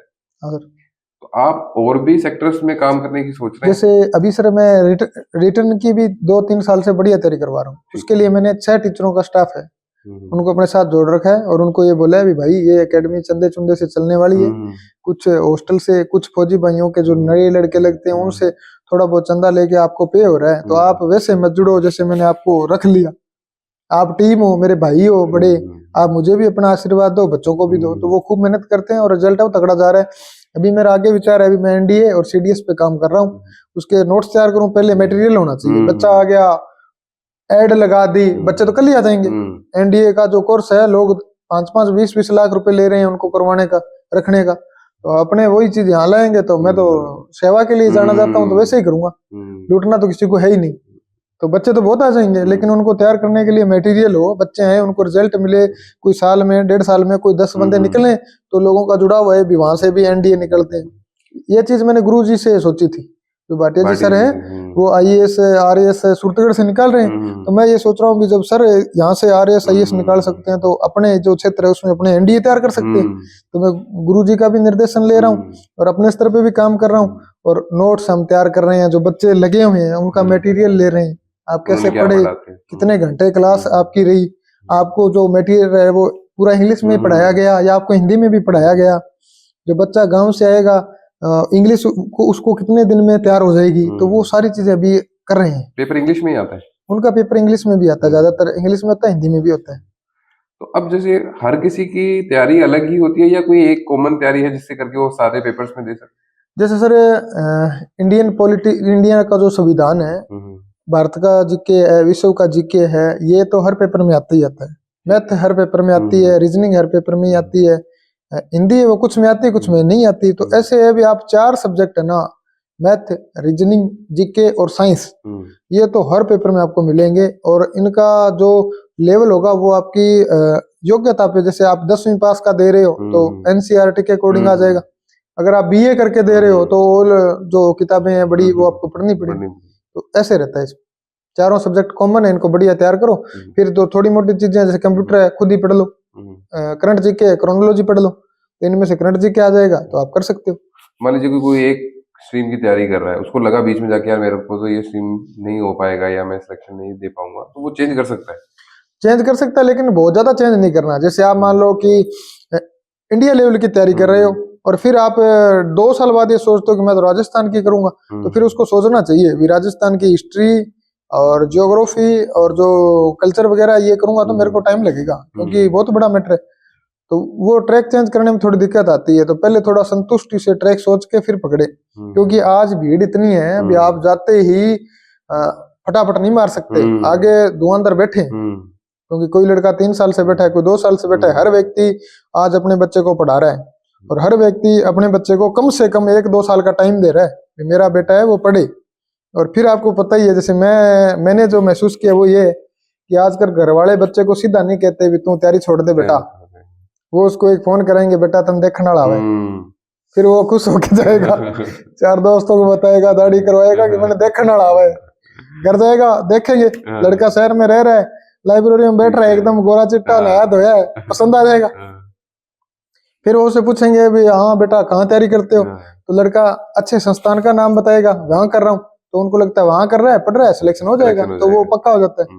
फिर थोड़े दिन बाद उसकी शादी हो जाती है, शादी हो जाती है तो फिर वो अपने आप काम में पड़ जाता है, उसको दिखने लग जाता है। अगर यहीं पे अगर सीधा कह दे तेरे को तैयारी नहीं करेंगे आजा, फिर वो पूरी उम्र घर वालों को सेकेगा कि आपने मेरे को तैयारी छुड़वा दी वरना मैं लग जाता। तो जो मेरे पास आ रहे उनका भी यही हाल है, बाहर से कही उनका भी यही हाल है, डायरेक्ट नहीं कहते भी आप छोड़ दो। कभी कभार क्या होता है कि भाई जैसे एग्जाम तो दे लिया, सिलेक्शन नहीं हो पाया, तो बच्चे निराश हो जाते हैं। कई होते हैं नहीं हमें तो एक जुनून बना के ही करना है। अब वो चीज कैसे सेल्फ डेवलप होती है, बच्चा मतलब निराश ना हो और वो अपने आप को एनकरेज रखे कि यार नहीं मेरे को ये नहीं तो मैं किसी और स्ट्रीम में तो जा ही सकता हूँ, बेकार तो नहीं। सर मैं ये मानता हूँ भी आज अगर आप ये सोच रहे हो भी मेरे को कामयाब होना है तो आपके मन में ट्राई अगेन तो होना ही चाहिए। शुरुआत तो आपको करनी पड़ेगी दोबारा। अगर आप निराश होकर छोड़ ही गए मतलब आपने हथियार डाल दिए भी मेरे को मार दो मेरे को नहीं लड़ना। अगर आप है भी गोलियां खत्म होगी आप पत्थर भी फेंक रहे हो तो आप कुछ टाइम अपना सेल्फ डिफेंस कर रहे हो। अगलों को लग रहा है भी बंदा स्ट्रगल कर रहा है। एक मान लो अपने लड़ाई करने गए और मोर्चा लगा हुआ है बैठे हो फायर कर रहे हो खत्म हो गया छोड़ दिया खड़ा हो गया लो मारो तो हर कोई मार देगा। तो वो उसी चीज को आप किताबों पे डाल सकते हो। अगर आपने किताबें ही छोड़ दी आप मन में सोच रहे हो नहीं होगा मैंने तो छोड़ ही दिया तो छोड़ दिया मैदान खाली है कोई और मारेगा मैदान। अगर आपके अंदर है ट्राई अगेन तो अफसोस करो 5 दिन करो 7 दिन करो फिर उसको माइंड में रखो कि मैं पिछली बार रह गया हूँ मेरे पास सीमित समय मेरे पास संसाधन यही रहेंगे दुनियादारी यही रहेगी लोग भी यही रहेंगे मेरे को भी यहाँ रहना है बस मेरे को वापिस अच्छा करना है। पिछली बार मेरी गलतियां क्या रही है उस पेपर को लो और किताबों से डिफाइन करो कौन सी बुक से क्वेश्चन आ रहा है और इसमें मेरा लेवल कहाँ तक था फिर आगे ट्राई करो। जब बच्चा तैयारी कर रहा होता है आप तैयारी कराते हैं कभी कभार ऐसा लगता होगा कि भाई यार ये चीज और होती तो बच्चा और ज्यादा ट्रेनिंग कर सकता था। उसके अंदर आपको ऐसा लगता है कि भाई सरकारें कोई सहयोग दे सकती है या जो एनजीओ वगैरह है उनके थ्रू आगे आना चाहिए ताकि वो बच्चों के एजुकेशन या जो बच्चों का जो सिलेक्शन है उनके जो रिसोर्सेज है वो प्रोवाइड करवा सके। इसमें सर जैसे मैं हमारे लेवल पे देखूं तो मैं ये मानता हूँ भी जितने भी चाहे कोई नेता भाई लोग हैं कुछ भी हैं तो वो अगर करना चाहे ना तो वो सीधे आके बच्चों को जूते दे दे। ठीक मान लो 100 बच्चे तैयारी कर रहे हैं आप आए आप आके मिले भाई साहब अब मेरे पास आते हैं मेरे को हर बंदा यही कहता है आपको क्या चाहिए।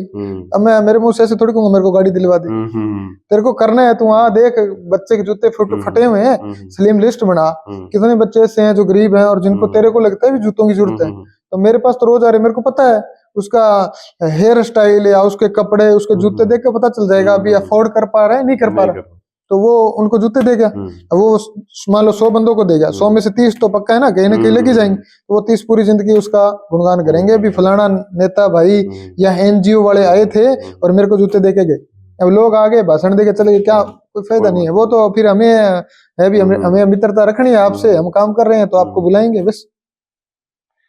अब जो युवा है उनको आप क्या संदेश देना चाहिए। युवाओं का मेरा संदेश यही है यार आज का जो जीवन है ना वो नौकरी की एक नीड पक्की है भी आपके घर में एक बंदा नौकरी में होना ही चाहिए। कोरोना काल में मैंने देखा अभी सारे प्राइवेट काम वाले बेचारे होल्ड हो गए लेकिन जो सरकारी थे उनकी सैलरी आ ही रही थी। बाकी सब पे फर्क पड़ा लेकिन वो सरकारी लगे तो उनकी सैलरी आ रही थी। दूसरा पुलिस को विशेष इज्जत दो क्योंकि उस टाइम हमने देखा अभी पुलिस ने ही सब कुछ कंट्रोल किया। दूसरा डॉक्टर थे डॉक्टर ने और पुलिस ने मिलके इतनी बड़ी महामारी को कंट्रोल किया। पहले दिन जैसे मेरे को याद है भी मैंने टीवी देख रहा था तो प्रधानमंत्री जी आए उन्होंने बोला अभी लॉकडाउन रहेगा तो कुछ लोग थे जो बाहर घूम रहे थे लॉकडाउन क्या होता है क्या हुआ है देखा यहाँ भी यहाँ। तीसरे चौथे दिन पुलिस ने लठ बजाए वीडियो चढ़ाए मोर बोले वो ऐसे करके सारे के सारे अंदर। तो उन दिनों में देखो ना तो कोई ऐसा हुआ भी दवाई नहीं मिली अंदर कैद था मर गया ऐसा नहीं हुआ। लोग अंदर भी रह लिए 4 महीने कोई वो बहुत ज्यादा वो नहीं हुआ। तो इसका मतलब है अभी पुलिस है वो हमारी फ्रंट लाइन हेल्पर है। अब अपने यहाँ इंटरव्यू कर रहे हैं कोई आके अपने को तंग करेगा अपने पुलिस के पास जाएंगे। कोई घर में दिक्कत होगी तो पुलिस पापा भी अगर मार रहे हैं तो पुलिस मम्मी अगर मार रही है तो पुलिस लास्ट ऑप्शन अपने पास एक ही है पुलिस। तो पुलिस की इज्जत करो और बढ़िया पढ़ो और मैं तो कहता हूँ आप जाओ ही बेल्ट सर्विस में आपको रोब रुतबा जुनून सब मिलेगा। तो ये चीजें हैं जो युवा तैयारी करना चाहते हैं उनके लिए मैं भी बैठा हूँ और मेरे से अच्छे संस्थान और भी बैठे तो आप उनको जाके मिलें और गुरु के पास ऑफलाइन जुड़े रहे। युवा सिर्फ फोन पे आ गए हैं तो वो अपने को टेस्ट भी देता है और देता है। कई लोगों को मेरी बात बुरी भी लग सकती है हो सकता है वो मेरे से ज्यादा नॉलेज रखते हो लेकिन मेरा पर्सनल एक्सपीरियंस ये है कि आप अपने ऑफलाइन गुरु से जरूर मिले। वो आपके सब्जेक्ट का टीचर हो सकता है वो आपका दोस्त हो सकता है पहले लगा हुआ वो कोई ऐसा व्यक्ति हो सकता है जिसके आप फैन हो आप उससे ऑफलाइन चर्चा जरूर करें जो आपके सब्जेक्ट है उस पर और मिलते रहें बार बार। जो आपकी कमियां रहती हैं वो पहले सिलेक्टेड लोगों से चर्चा करें। मैं भी करता हूँ वो बताते रहेंगे मैं लड़कों से चर्चा करता हूँ जो लड़के एग्जाम दे के आते ही पूछता हूँ भाई यार कौन सा क्वेश्चन आया। जैसे मैंने लास्ट टाइम लड़कों को खेल टॉपिक वैसे ही बोला कि आपके पास 1 घंटे का टाइम है आपके फोन यहाँ रख दो जिसको याद होगा उसको फोन मिलेगा बाकी उन्हें मिलेगा। उसमें से 3% टीए में पूछ लिया अभी 12 तारीख को एग्जाम हुआ तो उसमें आया नीरज चोपड़ा का संबंध किससे है भाला फेंक से। तो ऐसे विनेश फोगाट किस खेल से संबंधित है तो वो मतलब 1 घंटे की मेहनत 3% देगी, 6 नंबर बन गए, ऐसे ऐसे। ये जो पुलिस की नौकरी हो गई या आर्मी की नौकरी हो गई, पेपर देके एग्जाम देके फिजिकल देके बहुत बच्चे लग रहे हैं, पर हमने कुछ समय से ये भी सुना है कि इसमें थोड़ा सा 2 नंबर क्या, या हम बोलते हैं धांधली भी हो रही है, क्योंकि सिलेक्शन सीधे हो रहे हैं डायरेक्टली, पता ही नहीं चल रहा कि कैसे हो रहे हैं। उसका इम्पैक्ट है वास्तव में, या हम वो सिर्फ सुन ही रहे हैं? जैसे सर पहले तो मैं यही मानता था अभी ऐसा कुछ नहीं होता, लेकिन जो ये अभी एक भर्ती है जिस पे ये चल रहा है, तो उसमें कुछ लोग पकड़े गए हैं जो अपने मुंह से ही कह रहे हैं भी हमें ये पेपर मिला, ये क्या। लेकिन एक बात है, अभी जो कार्रवाई हुई ना, इसका डर फुल हो गया। ठीक है। अब अगर कोई बच्चा या कोई भी मान लो अपने पे रख लेते हैं, किसी और का नाम नहीं लेते, मान लो अपने सोच लें कि पेपर ले लेते हैं, तो अपने मन में क्या रहेगा, नहीं यार वो उनकी जमीन, उनका घर खत्म कर दिया, उनकी जमीन चली गई, उनके पैसे डूब गए, वो नौकरी से बाहर हो गए और कोई पेपर ही नहीं दे सकते, तो अब आगे और ज्यादा सुधार आएगा। पीछे जो गलतियां रही होगी, जैसे मेरे को लगता है कि उस टाइम थोड़ा ऐसे, मेरे को याद है अभी पेपर दे के आए थे तो थोड़ा थोड़ा ऐसे हुआ था कि पेपर लीक, लेकिन पता नहीं वो कैसे रह गया, पता ही नहीं। लेकिन इस भर्ती में हुआ है, अगर मान लो लीक हुआ है तो सबके सामने आ गया, तो बात छुपी हुई नहीं रहेगी। लेकिन पॉइंट ये भी है ना, अगर मान लीजिए कि कोई ऐसी नौकरी है जो आपको लगे हुए 5-7 साल हो गए, उसके बाद में चाहे डॉक्यूमेंट कोई मान लीजिए, हम देखते हैं कि मार्कशीट आजकल बहुत फर्जी मिल जाती है, वो अगर कोई निकल गई तो उसकी नौकरी चली गई, तो इसमें दोष किसका है? इसमें दोष मैं ये मानता हूँ भी जो पहले लगे हुए हैं ना, भी जब बंदा जैसे बीपेड वाला मान लो, बीपेड पहले लगे हुए हैं, उनको देख के दूसरे करते हैं। अब जैसे मैं पहले नहीं खेल पाया, मेरे को पता चला भी ओपन से भी खेल सकते हैं, फिर मैं ओपन से खेला। दूसरा, यहाँ यूनिवर्सिटियां नहीं है, अब मैंने की है, मैंने खुद ने महाराणा प्रताप यूनिवर्सिटी अलीगढ़ से की है, मतलब लाखों स्टूडेंट है राजस्थान में जिन्होंने 12 से बीपेड की है, तो उनको शुरू से पता हो भी आप डिस्ट्रिक्ट में खेलो, यहाँ एडमिशन लो। मेरा स्कूल ढाणी में है, वहां अगर ये पता होता डिस्ट्रिक्ट में खेलो, तो मेरे को वहीं पता होता अब इतने मीटर दौड़ होती है, ऐसे होती है, तो मैं आज और तकड़ा कोच होता। मैं जो चीज मेरे को 8वीं से सीख जाता, जो चीज मैंने 10वीं 12वीं में सीखी, तो वो एक अलग लेके आती। फिर मैं सिर्फ फौज की तैयारी नहीं करता, मेरा अगर कोई अच्छा कोच होता तो मेरे को पार्टिसिपेट करवाता। जैसे मेरे पास बच्चे आते हैं, सुभाष, लेखराम, फौजी लगे हुए हैं ये सारे, इनको मैंने सबको दौड़ाया कि आप दौड़ कर रहे हो, डिस्ट्रिक्ट का कंपटीशन है, फॉर्म भरो, दौड़ो। डिस्ट्रिक्ट में वो लड़के तैयारी कर रहे थे तो उनका पार्टिसिपेट हो गया। वानी सिंह है, उसको खिलाया है, मेरा भाई छोटा रफीक, उसको खिलाया है। इसकी मेरे को अब जानकारी है भी डिस्ट्रिक्ट के टूर्नामेंट आ रहे हैं, स्टेट के आ रहे हैं, तो ये अभी हम खिला देते हैं, पहले जानकारी नहीं थी। मतलब आर्मी की तैयारी करते करते स्पोर्ट्स की एक लाइन हम हर के लिए खुली रहती है। स्पोर्ट्स का मैं इसलिए खिलाता हूँ, अगर मान लो मेडिकल में मेरी तरह रह गया तो फिर क्या करेगा, अगर उसके पास स्पोर्ट्स का, डिस्ट्रिक्ट का, स्टेट का खेला हुआ है, सर्टिफिकेट है, तो वो बीपेड कर लेगा, पीटीए बन जाएगा, उसको एक अलग लाइन मिल जाएगी। उनको वैकेंसीज वगैरह निकलती है हाँ, या डायरेक्ट उनके पीटीए की सर वैकेंसी निकलती है। वो जैसे अपने राजस्थान में पीटीए ना, उसकी बात कर रहा हूँ। अगर मान लो पहले 10वीं 12वीं करके आर्मी की तैयारी कर रहे हैं, मेडिकल में रह गया या फाइनल मेरिट में रह गया 2-3 बार, ओवरेज हो गया, तो फिर वो क्या करेगा? उसके लिए सेकंड ऑप्शन पहले ही खोज के रखते हैं। ठीक है, उसको बता देते हैं भाई सूरतगढ़ में इतने संस्थान है, ये टीचर की तैयारी करवाते हैं, ये एसएससी की तैयारी करवाते हैं, आपको जो बेस्ट लगे ज्वाइन करो और अपनी स्टडी करो। हमारे पास आर्मी का था, ये आपका नहीं हुआ, तो आप सेल्फ मोटिवेट रहो और करते रहो, हमारी जब भी शो की जरूरत पड़ती है हम आपके साथ खड़े हैं। तो ये जो आपने स्ट्रगल किया बचपन का, और जो बच्चों को प्रिपरेशंस कराते हैं, उसके अंदर जो स्ट्रगल आपने देखा, उसका आपके लाइफस्टाइल पे क्या फर्क था? सर एक तो ये है कि हार नहीं मानना कभी भी, और हमेशा जो आपका पीछे का है ना, उससे डबल आपको मिलता जाएगा। एक आपकी नीति सही होनी चाहिए, जैसे आप किसी को लूट 2-3 बार सकते हैं, हर बार कोई नहीं लूटेगा। दूसरा, जो बच्चा आ रहा है 17.5-18 साल का है, कोई 19 साल का है, वो लगभग, तो मेरे पास तो लगभग 80% स्टूडेंट वो आते हैं जो कहीं ना कहीं पहले जाए फिर आते हैं। जैसे मेरा स्टूडेंट था एक गगन यादव, वो खुला बोलता है, दबंग आदमी, उसने आते ही बोला कि सर मैं 1.5 लाख रुपए खुआ के 3 महीने रह के आया हूँ, महीने मेरे पास 3-4 ही, या तो लगवा दो या फिर मैं गाँव जाऊंगा, मेरे पास कुछ नहीं है। घर वाले भी अब बोलने लगे तेरे पे इतने रुपए लगा दिए। तो मैंने बोला गगन तैयारी तकड़ी कराऊंगा, लेकिन टिकना पड़ेगा। उसने बोला साहब आप उल्टा लटका के 6 घंटे मारोगे तो भी किसी को नहीं बोलूंगा मेरे को सलीम ने मारा है, मेरे को सलीम ने डांटा है, आप तो तैयारी करवाओ। तो मैं खुल गया, अभी मेरे को फुल परमिशन है, मैंने तैयारी भी उसको वैसे ही करवाई, ठोक पीट के, रोल लगा हुआ है लड़का, छुट्टी आता है सबको बोलता है कि भाई टिक के रहना, बंदा तैयारी करवाएगा, कोई चीज लानी है तो चंदा ले लेगा लेकिन लूटेगा नहीं। ना मैंने आज तक किसी को मेडिकल की गोली दी है, इसमें जिससे इसमें मेडिकल की गोली ज्यादा देते हैं लोग। वो ये कह देते हैं कि आप आ जाओ और हम आपका मेडिकल करवा देंगे। अच्छा ठीक है, मेडिकल क्लियर करवा देंगे। हाँ, तो वो ज्यादा बच्चों को लूटते हैं, उसमें बड़ा दुख होता है। तो नुकसान ही है। नुकसान है सर। जैसे मान लो कि 7 बंदों का अपने कर लिया भी, 7 बंदों का अपने ले लिया भी, हम आपको मेडिकल करवा देंगे। 7 में से 4 का तो पक्का टूटेगा, अपने आप ही कोई भी हो सकते हैं वो। तो वो 4 के खा जाएंगे, 3 को बोल देंगे हमारा बंदा नहीं आया, हमारी सेट नहीं हुआ। और वो क्या है कि सेंटर के अंदर चले जाते हैं। जैसे मान लो कोई सीआरपीएफ का सेंटर है या आर्मी का सेंटर है या आर्मी का मेडिकल हो, तो वो एंट्री करवा लेते हैं अपने कार्ड से। पुराने भाई कोई उनके साथ चले जाते हैं, फौजी भाइयों के साथ चले जाते हैं, वो वहां घूमते हैं। दूर से बैठे बच्चे को लगता है मेरे लिए आया होगा, लेकिन वो जाते मेडिकल के लिए है, वो कोई नाम लिखवा देंगे।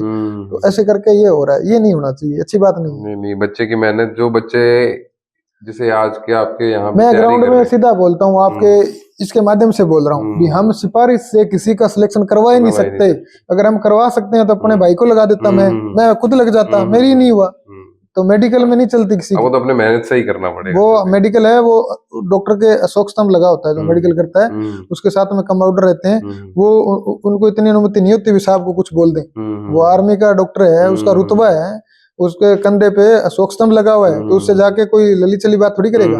तो वो लोगों को कह देते हैं हाँ मैं फोन कर रहा हूँ, क्या कर रहा है तू, तेरे काम मतलब नहीं। तो वो डॉक्टर होते हैं, बहुत ही अच्छे होते हैं। मेरे को अनफिट किया तो मेरे को दुख जरूर हुआ, लेकिन मेरे को ये भी पता चला यार मैं 3 साल लगातार आया हूँ, मतलब डॉक्टर है वो रियल में इंसाफ कर रहा है। उसने ऐसे किसी बंदे को नहीं लिया होगा जिसकी सिफारिश आई हो। तो स्टूडेंट्स के झांसे में भी नहीं आना चाहिए कि हाँ, मेरा जो धर्म भाई है उनके छोटे भाई की पोस्टिंग वही थी। उसने भी बोला भी भाई तू खाना खा, मेरे पास रह, मैं तेरे को खाना खिलाता हूँ। हमारा यहाँ पे जैसे हमारा मेडिकल हुआ तो बड़ा गेट था, उससे हमारी एंट्री हुई अंदर बीकानेर, तो मैं उसके पास खाना खाया आर्मी मेस का, मेरे को बहुत अच्छा लगा। 2 घंटे में उसके पास रुका, लेकिन मैं मेडिकल देने गया, मैं अनफिट हुआ। अनफिट होने के बाद बाहर आया, उसने फोन किया भी यार भाई सिफारिश नहीं चलती, ना ही मैं कर सकता हूँ, ना ही तो सिफारिश चलती है ना ही मैं कर सकता हूँ, मैं किसको बोलूंगा। डॉक्टर आपका लिया, उसके कंधे पे अशोक स्तंभ था ना। मैंने कहा तो बोले यार हम तो सोल्जर हैं। बोला ऐसे नहीं चलता। तो मेरे साथ बहुत लड़के अनफिट हुए, तो वो किस्मत है सर। मेडिकल में काफी बार ऐसे लड़के फिट हो जाते हैं जिनके रियल में पॉइंट होता है, और कुछ ऐसे लड़के बाहर आ जाते हैं जिनके नॉर्मल सा पॉइंट होता है। बाई लक है सर आर्मी में, और कुछ नहीं। उस दिन की बात है, उस दिन की बात है, जिसका दिन चल गया वो फिट है। कई लड़के ऐसे होते हैं 2 साल अनफिट होकर तीसरे साल फिट होते हैं। कई ऐसे होते हैं जो पहली बार ही फिट है, कई ऐसे होते हैं जो पहले फिट हो गए फिर अनफिट ही होते हैं, फाइनल मेरिट में रह गए अगली बार, अब बेचारे मेडिकल में बार। तो ये चलता रहता है। तो सर जाते जाते मैं आपसे पूछना चाहूंगा कि जब बच्चों का सिलेक्शन हो जाता है तब तो पेरेंट्स बहुत राजी खुशी आपसे मिलते हैं। जी सर।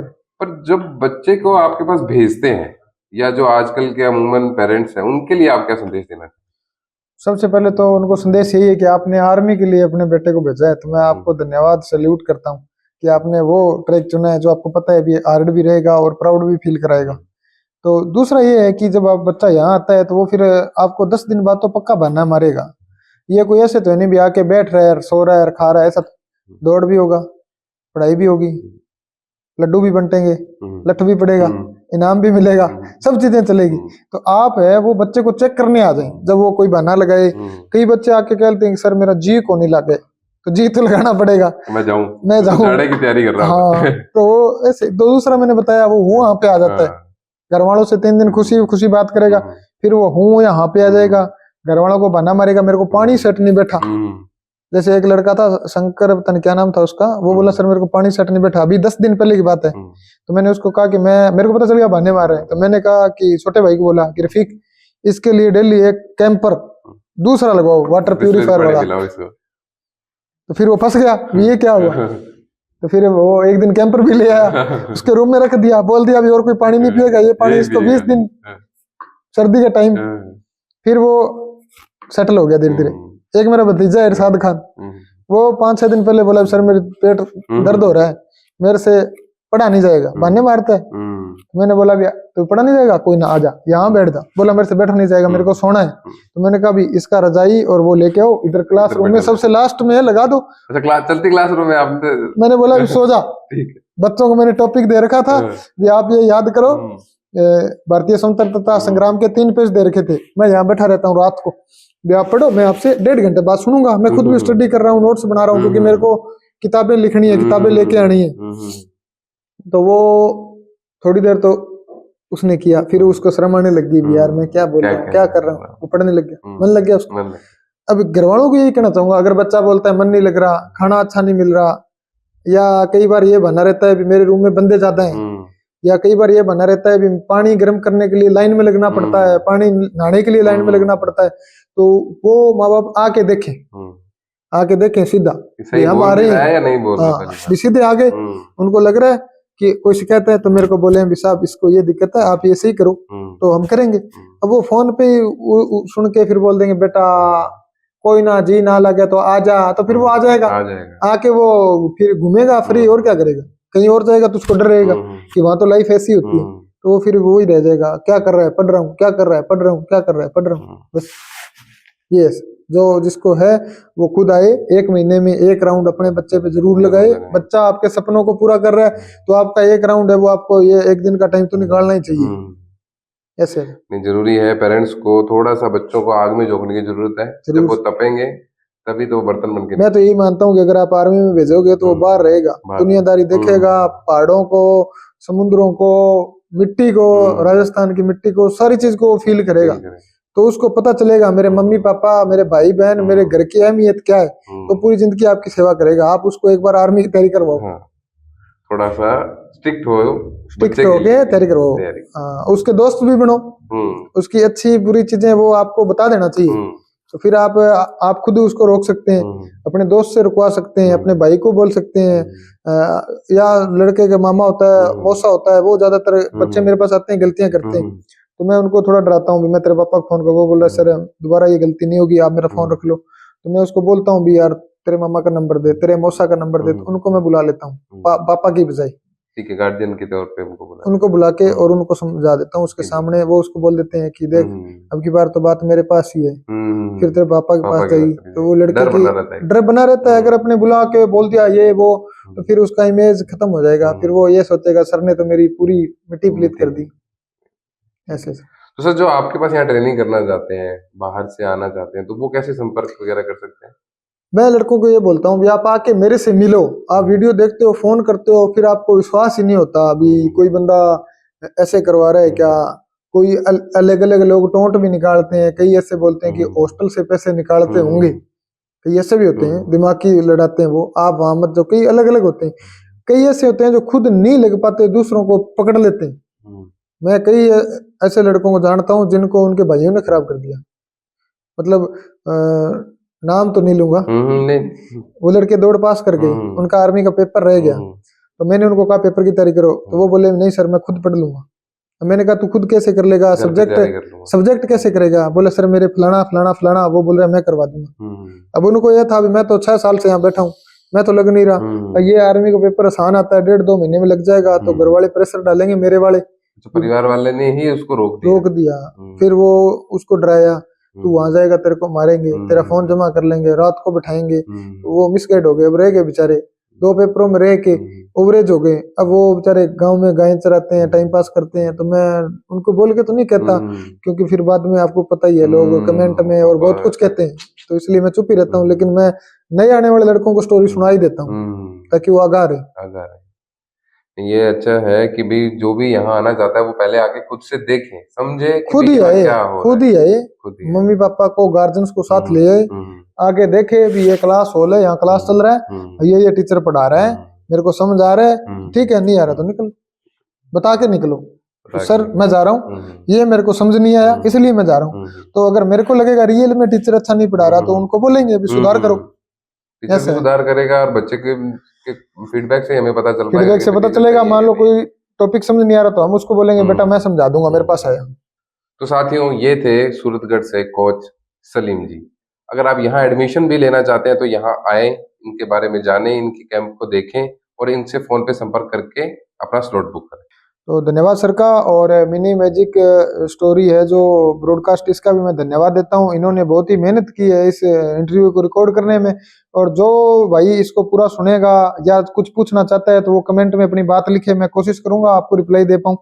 तो मेरे को बहुत ही अच्छा लगा। इनकी टीम बहुत मेहनत करके, और एक है वो जो लोग हर अलग अलग क्षेत्र में अपना काम कर रहे हैं, उनका पूरा बायोडाटा और सामाजिक लेवल की जो बातें वो सामने ला रहे हैं। तो पूरी टीम को मैं धन्यवाद देता हूँ। जय हिंद, जय भारत।